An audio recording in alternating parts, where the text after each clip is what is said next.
ایک سوال میں آپ سے پوچھتا ہوں، آج رمضان میں یہ بہت ضروری ہے، کیونکہ رمضان ہونے کے بعد بھی سب کو پتا ہے کہ چاند دکھتے ہی اللہ شیطانوں کو قید کر لیتا ہے، یہ سب کو پتا ہے۔ حدیث پاک میں بھی سرکش جنات اور شیطان دونوں قید ہو جاتے ہیں، ان کو قید کر دیا جاتا ہے، جب تک چاند نہیں دکھے گا یہ نہیں آئیں گے۔ لیکن جو 11 مہینے ہم بلیم ڈالتے تھے شیطان پر کہ ہم سے برائیاں ہو گئی، گناہ ہو گئی، کیوں؟ ارے شیطان ایسا کرا دیا، شیطان ویسا کرا دیا۔ اب رمضان میں کون کرا رہا ہے؟ شیطان تو ہے نہیں، پھر فجر میں سوتا کیوں ہے؟ بغیر نماز پڑھے ٹانگ پھیلائے ویسی نماز قضا کرے، کون سا شیطان تمہیں سلایا؟ ابھی تو شیطان ہے نہیں۔ ابھی بھی بہت سارے لوگ چوری کا کھانا نہیں چھوڑتے، بہت سارے لوگ جھوٹ، دغا، غیبت یہ رمضان میں بھی نہیں چھوڑتے ہیں۔ تو یہ ان کو کون سا شیطان کروا رہا ہے؟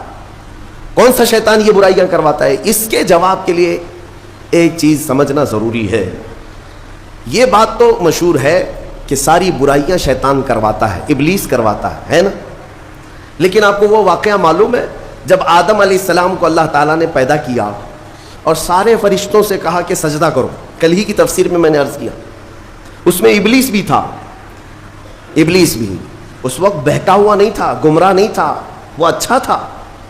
ابلیس تو بہت عبادت کرنے والا تھا اللہ تعالیٰ کی، تو اس نے اللہ کے حکم کو ٹال کر آدم کو سجدہ نہیں کیا، غرور میں کھڑا رہا، نافرمانی کیا۔ تو اب میں یہ سوال کرتا ہوں کہ ہر ایک کو گمراہ کرنے والا شیطان ہے، تو شیطان کو کس نے گمراہ کیا تھا؟ اس کو کس نے روکا سجدہ مت کرنا آدم کو؟ کوئی ہے بہکانے والا؟ ارے وہ تو پہلا ابلیس ہے، اس سے پہلے تو کوئی ابلیس تھا ہی نہیں، اس سے پہلے تو کوئی شیطان تھا ہی نہیں۔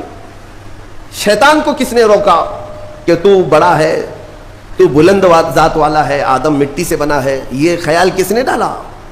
کون سا شیطان تھا اس سے پہلے؟ یہی بات سمجھنے کی ہے۔ محدثین نے مفسرین نے فرمایا ابلیس کو جس چیز نے سجدہ کرنے سے روکا وہ نفس امارہ ہے، وہ نفس ہے جو آج بھی تمہارے ساتھ ہے۔ ہاں شیطان تو قید ہو جاتا ہے رمضان کے شروع ہوتے ہی، لیکن نفس تو ساتھ میں رہتا ہے۔ اب پتہ چلا کہ رمضان میں جو کچھ بھی غلطیاں یا کوتاہیاں یا گناہ کچھ لوگوں سے سرزد ہوتے ہیں تو یہ نفس کے پجاری ہیں، نفس ان کے ساتھ ہے، یہ نفس کی غلامی میں آ گئے اور نفس کے شکار ہو گئے۔ اسی لیے قرآن میں اللہ تعالیٰ نے اپنے رسول سے بھی یہ فرمایا اَرَأَيْتَ مَنِ اتَّخَذَ إِلَٰهَهُ هَوَاهُ أَفَأَنْتَ تَكُونُ عَلَيْهِ وَكِيلًا؟ اے رسول کیا آپ نہیں دیکھتے کچھ لوگ ایسے ہیں جنہوں نے اپنے نفسانی خواہشات کو اپنا خدا بنا لیا ہے، اپنی خواہشات کو اپنا خدا